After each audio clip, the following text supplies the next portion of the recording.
Hello, this is Les Brown. I want to talk to the beginning speakers or someone that is thinking about speaking, and you have this message in you that you'd like to get out, but there's something that's been holding you back, and that something is called fear. I want to talk to that fear in you right now. I know about that fear. For 15 years, before I made the decision that I was going to stand up and be a professional speaker, for 15 years, I allowed fear to keep me silent. One, I thought that I would not be good enough. I have no college training. I never worked for any major corporation. Who would want to come hear me speak? Me?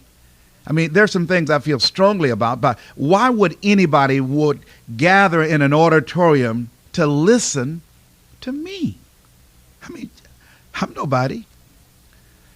And that kind of thinking fed the fear of failure, fed the fear of disappointment, fed the fear that I wasn't good enough, fed that fear of they're not going to like me, I won't be accepted, I'm not qualified. All of those things paralyzed me and kept my lips sealed. And I want to be straight with you right now. I want to say to you that there are times that the audience will not like you. I want you to know that. You're not going to get every audience. I've experienced that. How'd you feel afterwards, Les? I felt badly. And I looked at myself, I listened to the tape, I went back to the drawing board and say, what did I do wrong? What is it that I can do to improve myself? And I worked on it. I've been intimidated by other speakers. I've been on programs where the speaker before me was so good and got such an incredible response from the audience, a standing ovation. I said, oh my God, I really don't want to come up behind that speaker. I had a program I'll never forget. A young man had to speak before me, and he was so powerful, and I was the guest speaker, but he was a young kid that had been invited to speak there at this special program honoring Dr. Martin Luther King. And he did the I Have a Dream speech, and I've heard a lot of people try to do it, but on that day, he did that speech with the power, with the magic, and mesmerized the audience to such an extent.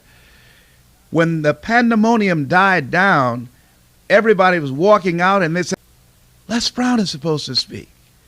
And I pretended to have an attitude. I said, don't worry about it, and walked out.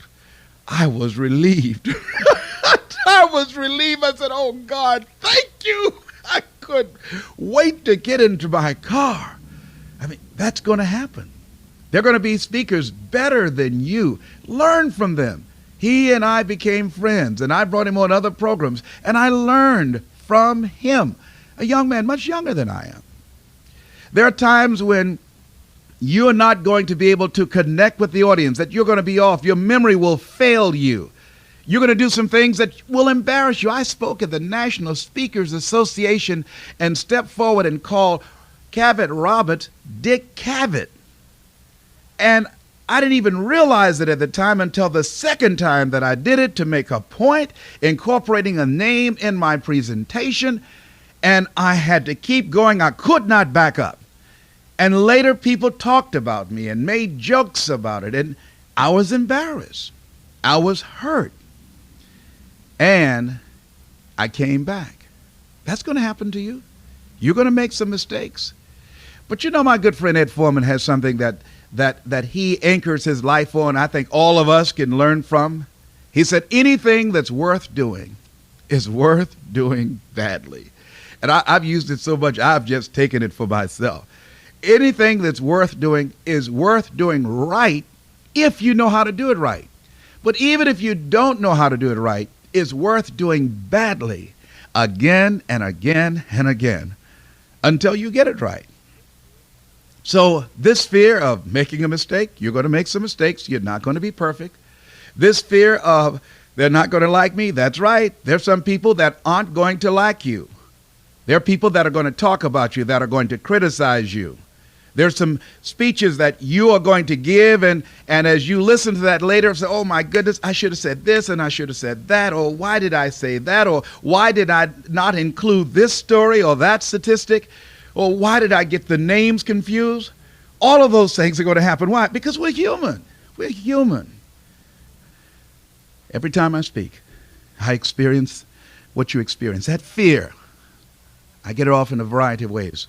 Part of it is I listen to tapes before I go in to speak. Part of it is I prepare myself to know that subject like the back of my hand. Part of it is I go out and I talk to the audience and I shake people's hands and I engage in small conversation to relax myself. Part of it is I visualize and I see myself successfully giving the speech and receiving a standing ovation and people loving me and accepting me and embracing me, and see myself confidently doing what it is that I want to do with that audience. And you must do that. It's going to come. The more you do it, the stronger you will become, and that fear will drive you as it drives me. I'm nervous all the time. I can't sit down and relax. I sometimes go to a banquet table and can't eat because I'm so nervous. I'm so excited. I never, ever get so relaxed that I don't experience the nervousness. So I'm saying to you, don't worry about the fear. You can handle it.